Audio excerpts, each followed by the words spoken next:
네, 강프로입니다. 두산 엔더빌리티 보겠습니다. 자, 금요일도 대박입니다. 0.7% 하락해서 끝났습니다. 오르지 않았는데 제가 왜 대박이라고 하느냐? 전쟁이 터졌는데도, 그쵸? 거의 이란과 이스라엘의 전면전에 준하는 움직임이 나오고 있는데도 불구하고 이란의 수도 그리고 이스라엘의 민간인이 많이 거주하고 있는 뭐 텔아비브나 뭐 이런 지역을 직접 타격이 있었는데도 불구하고 어떻게 됐어요? 두산 엔더빌리티는 빠지지 않았다. 물론 텔아비브가 공격을 받고 그리고 아이언돔이 조금씩 무너지고 있다는 내용이 나온 건 한국 시장 장 마감 이후입니다. 이런 부분들이 월요일 날 적용이 되겠죠. 근데 우리가 이걸 생각해 보자고요. 전쟁에 대한 앞으로의 상황들을 우리가 정확하게 예상해 볼 수 있어요? 이거 불가능하죠. 그래서 이거 빼고 생각하는 겁니다. 근데 뺀다고 해서 아예 이 생각을 안 하는 게 아니라 지정학적 위험이 주는 충격은 첫 번째 충격이 가장 크다. 그리고 앞으로 어떤 확전이 된다고 하더라도 결국에는 성장하는 기업 쪽으로 움직일 수밖에 없다. 그렇죠? 그리고 시장은 즉 성장하는 기업이 시장에 미치는 영향은 시장보다는 월등히 강한 움직임을 준다. 딱 요 세 가지만 보자고요. 자, 근데 이 내용입니다. 코스피 코스닥 어떤 식입니까? 최근에 반등폭이 강하게 나왔어요. 코스피를 앞세워서 시장이 3,000포인트 돌파를 목전에 두고 있습니다. 근데 너무 가파르게 올라왔죠. 무슨 얘기냐? 제가 분명히 말씀드렸었던 건 조정 없는 주식은 없다. 조정 없는 주식이 없다는 건 시장 기준에서 봤을 때도 조정 없이 움직일 수는 없다는 겁니다. 뭐 시장이 지금 뭐 4,000포인트 가든 5,000포인트 가든 간에 중간중간 받고 있는 조정은 반드시 필수적으로 필요하다는 거예요. 이런 과정에서 우리는 어떤 종목이 주도주가 될지를 파악을 해야 되는데 전쟁이 터졌는데도 불구하고 원전에 대한 부분 어때요? 그쵸? 엄청나게 단단하다. 근데 더 충격적인 건 원전 말고도 제가 그동안 이야기를 드렸었던 종목군들 있죠. 주도주라고 이야기를 드렸었던 거 뭡니까? 방산, 한화시스템, 그리고 조선, 한국조선해양. 이거 지금 다 제가 보유하고 있는 종목입니다. 두산 엔더빌리티 포함해서. 그리고 제가 두산 엔더빌리티와 함께 원전 포트폴리오를 구성해야 된다고 이야기를 드렸었던 거. 현대건설, 원전의 시공 쪽이죠. 현대건설은 조정을 좀 받았어요. 근데 현대건설은 제가 보유하고 있지 않습니다. 제 영상을 그동안 봐오셨던 분들은 아실 거예요. 현대건설을 포함해서 원전 포트폴리오를 구성할 때가 됐다. 그리고 제가 작년에 반도체 포트폴리오를 구성하면서 어떤 식으로 매매 구간을 이어왔는지 그 부분에 대해서도 이따가 계좌를 오픈해서 이야기를 드릴 겁니다. 어떤 식으로 확인해서 매매 구간을 진행했는지. 그리고 이번에 제가 타임라인을 정리를 좀 해왔습니다. 요 내용인데 일단 요 내용은 이란의 주요 핵시설 그리고 타격이 됐었던 부분이에요. 일단 테헤란 수도 타격됐고요. 그리고 원전에 대한 시설들 여기까지 타격이 들어갔고 이란의 군 수뇌부들 중에서 정말 주요 보직에 있던 사람들이 죽었습니다. 정말 충격적인 일이 벌어졌고 거의 뭐 전면전에 뭐 준하는 상황입니다. 그리고 지금 주말에 나온 내용을 보면 이스라엘의 텔아비브가 있습니다. 민간인이 많이 사는 지역인데 거기서 한 40명 정도가 사망했다는 뉴스가 나왔어요. 그러면서 지금 이스라엘은 레드라인을 넘었다. 뭐 더 할 수도 있다. 그리고 이게 한번 시작이 됐고 그리고 수도까지 타격이 들어갔기 때문에 하루 이틀 만에 끝나는 과거에 있었던 약속 대련처럼 끝나는 이런 부분들은 생기지 않을 거예요. 근데 우리가 생각해야 되는 부분은 이런 부분들이 미치는 영향이 어디까지 진행이 되겠느냐. 근데 그건 딱 하나죠. 유가입니다. 유가 보면서 이야기를 드릴게요. 자, 유가입니다. 유가. 내용 보시면 어때요? 7% 상승해서 끝났고 고가까지 포함하면 12%의 급등락하는 움직임을 보였습니다. 중동 쪽에서의 문제가 생기는 부분이 있었을 때 유가가 움직인다는 건 너무 당연하죠. 그리고 이란의 협박 카드는 어차피 두 가지예요. 이스라엘을 타격하는 건 너무 당연하죠. 반격하는 건 너무 당연해요. 그리고 이란은 종신집권 체제이기 때문에 이 종신집권을 지키기 위해서는 자존심을 최소한의 자존심을 살려야 되잖아요. 이런 부분들이 있겠죠. 그러면 이스라엘 타격하는 건 당연합니다. 그리고 여기서 호르무즈 해협을 막는다든가 아니면 산유국 쪽에 정유시설을 타격한다든가 이런 부분들이 있을 텐데 뭐 결과적으로 앞으로 이렇게 될지 저렇게 될지 우린 정확한 상황은 그때 가봐야 아는 거니까 우리가 봐야 되는 부분은 뭐예요? 유가가 폭등하면서 줄 수 있는 영향이 어디까지인지 그리고 그게 성장하고 어떤 영향을 미칠 것인지를 파악하고 나서 매매를 하면 되는 겁니다. 그리고 주식시장은 선반영한다 그랬죠. 그 선반영하는 과정에서 지정학적 위험은 첫날 발생한 충격이 사실상 거의 끝나는 것이기 때문에 그런 충격을 받은 결과 두산 에너빌리티는 거의 충격이 없었다는 거죠. 오히려 다음 주가 되면 이제 확전되나 안 되나 이런 불안감이 계속될 거예요. 그러면 이런 계속되는 과정에서 고가에서 제가 뭐라 그랬어요? 횡보하는 구간이 조금은 나올 수 있지만 추세에 대한 문제는 없다는 점. 다음 주엔 다시 매수 구간 잡아야 되지만 현대건설 어떻습니까? 그쵸? 이제 매수할 수 있는 최소한 22평 정도 수렴할 수 있는 이런 정도의 상황은 만나는 겁니다. 그쵸? 그리고 여기에 맞춰서 우리는 매매 타점 잡으면 된다. 자, 그러면 아까 전의 상황으로 돌아가서 우리가 보자고요. 전쟁이 터졌고 그리고 유가가 폭등하는 상황에서 자, 유가가 폭등하면 어떻게 될까요? 미국의 인플레이션 자극할 수 있죠. 근데 다음 주에 FOMC가 예정되어 있습니다. 그리고 올해 금리 인하 스케줄이 0.5%가 예정되어 있었고 이런 부분을 시장은 반영을 하고 있었어요.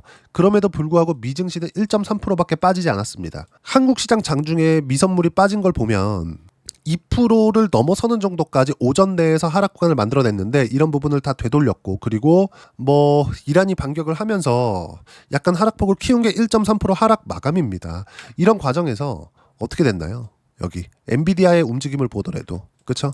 그렇게 큰 폭으로 떨어진 것은 아니다. 그리고 어떤 형태로든 조정 구간이 필요했다. 근데 제가 말씀드리고자 하는 건 한국 시장이 지금 현재 미국 시장보다 더 강하죠. 그리고 한국 시장이 강한 건 미국 시장이 추세 이탈이 없다는 걸 확인하고 한국 시장이 강해지기 시작한 겁니다. 근데 그때 원전이 더 강했다. 원전은 원래부터 강했는데 제가 말씀드리고자 하는 건 두산 에너빌리티는 원래부터 주도주였고 제가 그동안 강조를 드렸었던 밑에 있었던 종목군들 보세요.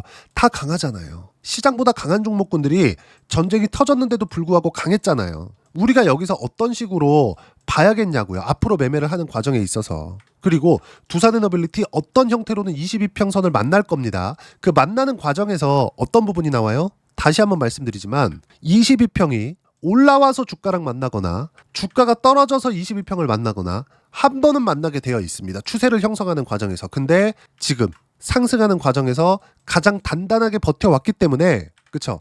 전쟁이 터졌는데도 불구하고 가장 단단하게 버텨왔기 때문에 이제는 6만 원을 목전에 두고 22평을 수렴하는 정도의 상황이 나올 수 있다. 그리고 이 나오는 구간에서 두산에너빌리티의 추가 매수가 이루어질 수 있고요. 현대건설에 대한 원전 포트폴리오를 구성할 수 있다. 그리고 제가 그동안 말씀드렸었던 시장보다 강한 종목, 주도주를 매매해야 되는 이유가 명확하게 나와 있다는 겁니다. 제가 내용에 대한 타임라인을 정리를 해왔어요. 예를 들어서 이런 내용입니다. 그쵸? 여기 보세요. 이란의 주요 핵시설 그리고 테헤란 아니 정말 수도를 타격 한국으로 따지면 서울을 북한이 서울을 때린 거예요. 한국으로서 가만히 있을 수 있어요? 가만히 있을 수 없죠.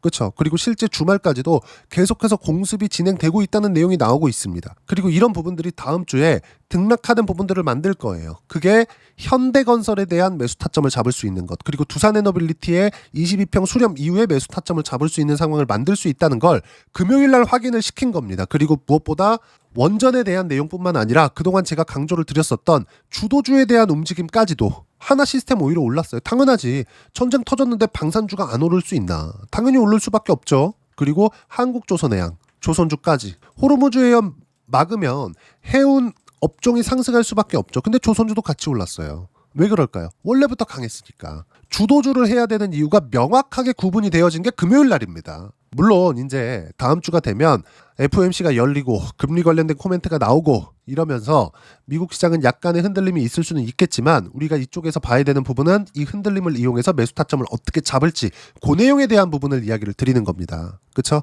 여러 가지 뭐 제가 타임라인에 대해서 정리를 해온 거 요 내용인데 이것보다 더 중요한 내용은 정작 시장에 미치는 내용은 뭐예요? 금리고 그리고 인플레이션이고 그리고 요 내용으로 인해서 원전에 대한 투자를 안 하거나 원전에 대한 투자를 안 한다는 건 AI에 대한 투자도 안 한다는 것이 되기 때문에 이런 상황은 없다는 거죠. 이미 빅테크들이 투자한 내용이 있고 미국 정부에서도 어떤 부분을 밀고 가야 돼? AI를 밀고 가야 될 수밖에 없어요. 중국과의 패권 경제 이거 어떡할 거냐고. 그 부분에 대해서 이야기를 드리고 있는 겁니다.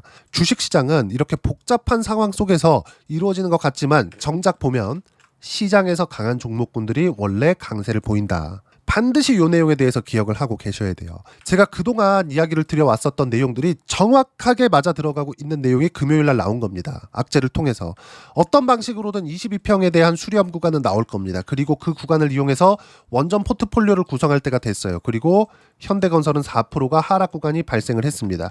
자, 그러면 제가 두산 에너빌리티는 원래 보유하고 있었고 매매하는 과정이 있었지만 지금까지 130% 이상 수익 구간에서 보유하고 있습니다. 그리고 현대건설은 왜 똑같이 올라오는 부분들이 있었는데도 불구하고 아직까지 매수하지 않았었느냐? 현대건설은 후발주거든요. 후발주는 치고 빠짐이 필요합니다. 치고 빠지는 과정에서 조정을 확인을 해야 되는 부분들이 있어야 돼요. 두산에너빌리티는 등락을 하면서 고가에서 멈춰가고 이평선을 끌어올리는 역할을 할 수 있겠지만 현대건설 같은 경우에는 22평을 만나는 과정에서 하락하는 부분들이 발생할 수 있고 단기간에 상승폭이 컸기 때문에 22평을 만날 때까지 몇 프로, 20% 정도의 하락 구간이 나올 수 있어요. 이 구간을 적극적으로 활용을 해야 될 때가 다음 주부터 왔습니다. 그리고 그 내용에 대한 부분을 여기 소통방에서 제가 무료로 공유를 해드리고 있습니다. 자, 금요일날 급박했었던 상황 한번 보시죠. 딱 한마디로 일축했습니다. 6월 13일이에요. 조금 키워서 보여드리면 어때요? 9시 24분에 정확하게 8시 59분에 나스닥 선물이 급락하기 시작했습니다. 무슨 일이 있으니까 2% 가까이 빠진 거겠죠. 어떤 일인지 찾았어요. 딱 20분 정도는 찾아야 되더라고요. 너무 급박하게 벌어진 일이라 가지고 어떤 일인지 저도 몰랐거든요. 근데 내용 나오니까 어때요? 자, 이스라엘 공군 이란 공수 목표물은 미확인됐다. 그쵸? 급하니까 바로 나온 거예요, 기사가. 근데 이때 바로 제가 이야기를 드렸었던 내용은 두산에너빌리티 시세 그리고 주도주의 시세를 봤습니다. 조선주 오르고 있었고요. 두산에너빌리티 소폭 조정 구간에 있었습니다. 그리고 방산까지 당연히 강세를 보일 수밖에 없죠. 전쟁이라는 이슈가 터졌으니까 이런 상황이 벌어진 거예요. 근데 정확하게 뭐라 그랬습니까? 이스라엘이 이란 공격했다. 유가 급등, 나스닥 선물 급락, 코스피 하락 전환. 두산 에너빌리티를 포함해서 보유 종목은 몽땅 보유한다. 왜? 시장보다 강한 움직임을 보이고 있으니까. 시장은 빠지는데 보유 종목은 강했었던 겁니다. 그리고 두산 에너빌리티는 급등락하는 구간들이 있었어요. 저가 5%까지 빠지는 부분. 이때 제가 요 날이었을 겁니다. 6월 10일 날. 이때 종가 기준에서는 상승에서 끝났는데 저가가 마이너스 3.7%까지 내려갔었거든요. 이때 하락하는 상황을 보고 단기간에 많이 올랐으니까 이날은 뭐 5에서 6%, 7%요 정도까지 하락할 수 있다. 근데 이날은 하락을 맞더라도 버텨야 된다. 6월 10일 날 이런 내용이 있어요. 실제 올려서 보여드리면 이거는 제가 과거에 했었던 내용이잖아요. 보세요. 6월 10일 날 두산 에너빌리티 1시 15분 0.4% 떨어졌을 때 근데 아까 전에 보셨죠? 저가 얼마? 3.78%. 뭐라 그랬어요? 이격이 벌어진 상태라서 4에서 5% 이상 조정받을 수 있다. 이번 조정은 버텨야 된다. 타점 공유할 때까지 매도 금지. 몽땅 보유하면 된다. 근데 전쟁이 터졌을 때도 어때요? 주도주가 가장 강했다. 두산 에너빌리티를 포함 보유 종목은 몽땅 보유한다. 이런 내용이 왜 나왔겠냐고요. 주식시장은 선반영하니까 나오는 겁니다. 그리고 보세요. 제가 보유 종목에 대한 체크 모두 주도주를 보유하고 있고 시장보다 강한 게 주도주이기 때문입니다. 내용 보시면 어때요? 두산에너빌리티 원전 초기 매수 물량 130% 수익 돌파, 이스라엘 전쟁에도 보합권 마감, 타점 공유할 때까지 매도 금지, 몽땅 보유하면 된다. 방산 당연히 올라가겠죠. 전쟁 났으니까 타점 공유할 때까지 매도 금지, 몽땅 보유하면 된다. 함부로 매도하면 안 된다는 겁니다. 조선주 보세요. 한국조선해양, 중동 불안, 해운조선 강세로 연결, 타점 공유할 때까지 매도 금지. 호재는 싼 종목에선 절대 없다. 두산에너빌리티 뭐라 그랬습니까? 올라가면서 호재 붙을 거라 그랬죠. 먼저 어떤 호재가 있으니까 매수하자 이게 아니라는 거예요. 예상하지 말아야 됩니다. 지금 아까 제가 중동 불안에 대한 부분 그리고 뭐 전쟁이 어떻게 확전될 수 있다 이런 부분들 제가 이야기를 한다고 한들 그게 안 맞으면 말짱 도루묵인데 굳이 그런 부분들을 파악하거나 내용을 볼 필요가 없다는 거예요. 괜히 불안만 해. 우리가 봐야 되는 부분은 왜 주도주가 강할 수밖에 없는지 그리고 전쟁이 난다고 해서 미국에서 AI 투자를 안 하는지 그러므로 인해서 원전에 대한 그쵸 2050년까지 4배 확대된다는 미국의 원전 정책 방향이 바뀌는지 이런 부분은 없다는 거죠. 그렇기 때문에 다음 주에 그쵸 계속해서 전쟁 관련된 소식 그리고 이란도 반격을 할 수밖에 없기 때문에 이런 내용들이 나올 겁니다. 근데 이 내용에 맞춰서 우리가 원전 포트폴리오를 구성을 해야 되고 주도주 포트폴리오를 구성을 해야 될 때가 왔습니다. 필요한 조정을 받게 된 거예요. 그리고 그 내용은 모두 소통방에서 무료로 공유를 해드리고 있으니까 구독과 좋아요 눌러주시고 댓글 하나씩 달아주시면 무료 입장 가능하고요. 입장 링크는 여기 010-8713-1916으로 구독이라고 문자 보내주시면 소통방 입장 링크 순차적으로 공유를 해드리도록 하겠습니다. 자, 그러면 소통방에서 진행하고 있는 내용을 그대로 똑같이 매매를 했을 때 어느 정도까지 수익 구간을 만들어낼 수 있는지 그 부분은요, 여기 제가 실제 매매한 내용을 가지고 보여드릴게요. 자, 조선주부터 보겠습니다. 현대마린엔진 제가 작년에 매매를 했었던 건데 신고가 구간에서 매매를 했죠. 어때요? 36%. 그리고 나서 작년에 제가 삼성중공업하고 같이 매매를 했었거든요. 그쵸? 신고가 구간 계속 매매를 했죠. 근데 삼성중공업 보세요. 여기도 신고가죠. 25년 2월 달입니다. 했을 때 얼마? 17% 수익 구간. 그리고 나서 한국조선해양인 거예요. 한국조선해양. 자, 내용 보시면 어때요? 너무 많이 올라왔을 때 매수한 거 아닌가요? 7% 수익 받잖아요. 그리고 그 전에 삼성중공업으로 17% 수익 받잖아요. 그럼 그 전엔 뭐가 있었을까요? 한화오션. 이것도 뭐예요? 신고가. 수익 얼마? 57%. 언제? 25년 2월 5일입니다. 무슨 얘기냐? 24년도부터 조선주가 강했기 때문에 매매 구간을 잡기 시작을 했고 매매하는 과정에서 그쵸? 삼성중공업, 현대마린엔진 30%대 수익 구간 만들었죠. 하나오션 50%대 수익 구간 만들었죠. 그리고 아까 전에 보여드렸었던 삼성중공업 17%대 수익 구간 만들었죠. 그리고 지금 한국조선해양 7% 수익을 보고 나서 다시 매수 구간을 잡았습니다. 근데 시장보다 또 강해. 주도주라는 거죠. 두산에너빌리티 마찬가지입니다.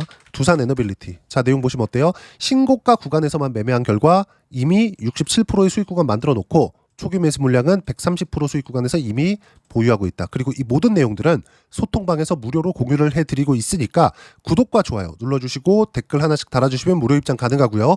입장 링크는 여기 010-8713-1916으로 구독이라고 문자 보내주시면 소통방 입장 링크 순차적으로 공유를 해드리도록 하겠습니다. 자, 그리고 이렇게 두 자릿수 수익 구간을 만들어내기 위해서 신고가 종목을 어떻게 잡아야 되는지 그 이론적인 부분은 여기 두산에너빌리티의 단기 보유 전략. 단기는 2주입니다. 2주 동안 내가 어떻게 수익 구간 만들어야 되는지 그 부분이고 2주 안에 수익 구간 만들기 위해서는 가격에 대한 부분 중요하고요. 가격에 대한 이해가 되었을 때 주도주, 신고가 두 가지 내용에 대한 파악이 될 텐데 이 두 가지 내용 모두 무료로 공유를 해드리도록 할 테니까 구독과 좋아요 눌러주시고요. 여기 010-8713-1916으로 두산에너빌리티라고 문자 보내주시면 단기 가격 전략 함께 공유해드리도록 하겠습니다. 자, 정말 어려운 시장입니다. 이제 뭔가 쉽게 가겠지 했더니 전쟁이 터지고 뭔가 나오겠지 했더니 뭐 또 다른 일이 터지고 뭐 관세가 터지고 미증시 빠지고 이런 일이 계속 생겨요. 하지만 주도주는 시장보다 강하다는 걸, 어떤 악재가 터지더라도 시장이 빠지더라도 시장보다 강한 움직임을 보인다는 걸 금요일날 확인했습니다. 그리고 다음 주에도 이란에서 반격을 할 수밖에 없고 지금 반격이 진행 중입니다. 다음 주에도 미증시 급등락하는 모습이 나오면서 매수 기회로 활용할 수 있는 상황이 나올 겁니다.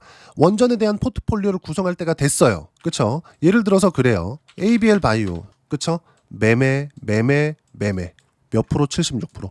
이런 상황들이 다음 주에 본격적으로 진행이 된다는 겁니다. 시장은 필요한 조정을 받았다. 무슨 얘기냐? 실시간 타점은 소통방에서 진행을 하고 있으니까 아까 전에 말씀드렸었던 대로 입장 방법 확인해서 들어오시면 되고 구독과 좋아요 눌러주시면 모두 무료입니다. 그리고 원전 포트폴리오를 구성하는 과정에서 두산에너빌리티, 현대건설과 함께 어떤 종목을 공략해야 되는지 제가 딱 한 종목만 준비를 해놨으니까 영상 끝까지 시청하시고요. 모든 분들이 성공 투자하셨으면 참 좋겠습니다. 네, 주식 투자를 할 때 항상 체크해야 될 부분이 있습니다. 자, 제가 영상 초반부에도 이야기를 드렸지만 항상 주식 투자에서의 시세, 즉 주식 시세는 가격이 먼저 반영한다는 점입니다. 자, 어떤 호재나 악재를 찾으실 텐데 그런 호재나 악재를 찾아서 우리가 매수와 매도를 반복했을 경우에는 주식 시세가 올라가는 과정에서 꼭 내 것만 털리고 올라가는 경우가 비일비재했을 겁니다. 제가 매매를 했었던 종목군들 중에서 어떤 식으로 시세가 진행되고 연결이 되기 시작했었는지 그 부분에 대해서 한번 체크를 해보고 넘어가도록 하겠습니다. 자, 제가 먼저 조회를 눌러서 이야기를 드릴 텐데 이렇게 조회를 눌러서 먼저 보여드리는 건 조작이 불가능하다는 걸 먼저 보여드리는 거고요. 자, 내용 한번 보겠습니다. 자, 재룡산업 시세 구간, 올라가는 구간 확인하고 나서 매매를 한 경우에 34%대 수익 구간. 자, 다음 종목 한번 보겠습니다. 한화오션 신고가 이후에 다시 상승하는 구간, 그리고 수익 구간은 57%까지 늘어나는 부분이 있습니다. 공통점이 있다는 겁니다. 먼저 돌려보면서 이야기를 드리도록 할게요. ABL 바이오. 자, 이것조차도 마찬가지죠. 시세 이후에 다시 큰 폭의 급등 구간, 그리고 76%까지 시세 구간이 발생했다는 점. 어떤 종목이든 가격대가 올라가는 부분이 먼저 나왔다는 게 핵심 포인트예요. 자, 다음 종목 보겠습니다. 자, 자람 테크놀로지입니다. 어떻습니까? 이것조차도 마찬가지죠. 74.8%의 수익 구간을 냈는데 단 3일 걸렸습니다. 시세가 나왔었던 구간은 동일하게 신고가 이후에 발생했다는 점. 그리고 마지막으로 두산 에너빌리티. 두산 에너빌리티도 계속해서 상승 구간을 만들어가고 있지만 당연히 신고가 이후에 시세가 나오고 있다는 점. 호재나 악재 때문에 이 내용으로 인해서 주가가 올라가는 것은 맞지만 어디든 간에 가격이 먼저 반영하는, 즉 신고가 구간 이후에 50%, 60%, 70%대 수익 구간이 나올 수 있다는 점. 자, 우리가 세력들도 아닌데 계속해서 시장을 추적 관찰할 수 없겠죠. 가장 효율적으로 볼 수 있는 방법에 대해서, 그리고 거기에 맞는 종목을 딱 한 종목만 준비를 해왔습니다. 자, 첫 번째, 주도주 공유에 대한 부분인데 수익률 기대치는 15에서 30% 안쪽으로 잡는다. 물론 추가적으로 상승할 수도 있겠지만 허황되게 200% 올라간다, 300% 올라간다, 이렇게 보기 위해서는 우리가 충분한 시간 투자가 필요합니다. 하지만 우리가 정작 조정이 오기 전에 안정적으로 보유할 수 있는 그 시간은 길어봤자 2주 안에 끝내야 되는데, 그 안에 나올 수 있는 조정 구간까지 포함해서 나올 수 있는 수익률 기대치는 15에서 30%가 적당하고 시장에 도움이 있었을 때 추가적으로 상승을 하는 겁니다. 자, 그러면 이 세 가지 조건을 만족해야 됩니다. 자, 첫 번째, 직전 3개월 가장 강했었던 업종. 아까 전에 말씀드렸죠? 신고가 구간에 있었던 종목군들이라는 점. 자, 그리고 3개년 연속 순이익, 즉 단기 순이익 전망치가 증가하는 거지 실제 실적이 좋아지면 주가는 이미 높은 위치에 있는 겁니다. 단순히 가격이 올라갔다고 해서 높은 위치에 있다는 게 아닙니다. 무슨 얘기냐? 실적이 올라간 만큼 주가가 그만큼 올라와 있다면 그건 비싼 주식이 되겠죠. 앞으로 나올 수 있는 예상치에 대한 실적보다 주가가 더 낮은 위치에 있어야 돼요. 하지만 가격이 올라가는 건 다른 거다. 그래서 전망치가 증가한 종목을 찾자. 자, 그리고 가장 중요한 점. 올라가려면 돈이 필요하겠죠. 즉 매집봉이 들어와서 가격대를 올리고 외국인이나 기관들, 즉 세력들의 미친 매집 구간을 확인을 해야 된다.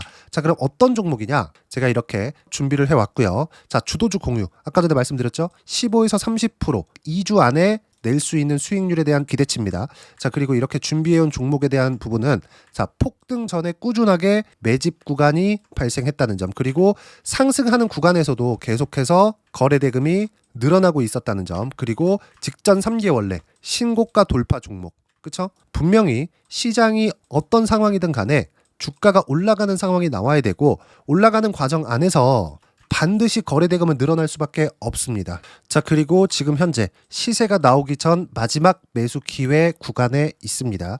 여기서 가장 중요한 건 올라가는 구간에서 거래가 늘어난 거 보이죠? 그리고 옆에 제가 세력들의 매수세를 체크한 내용을 보시면 올라가는 구간별로 거래 대금이 늘지만 올라갈 때 외국인과 기관의 매수세가 지속적으로 들어왔다는 점.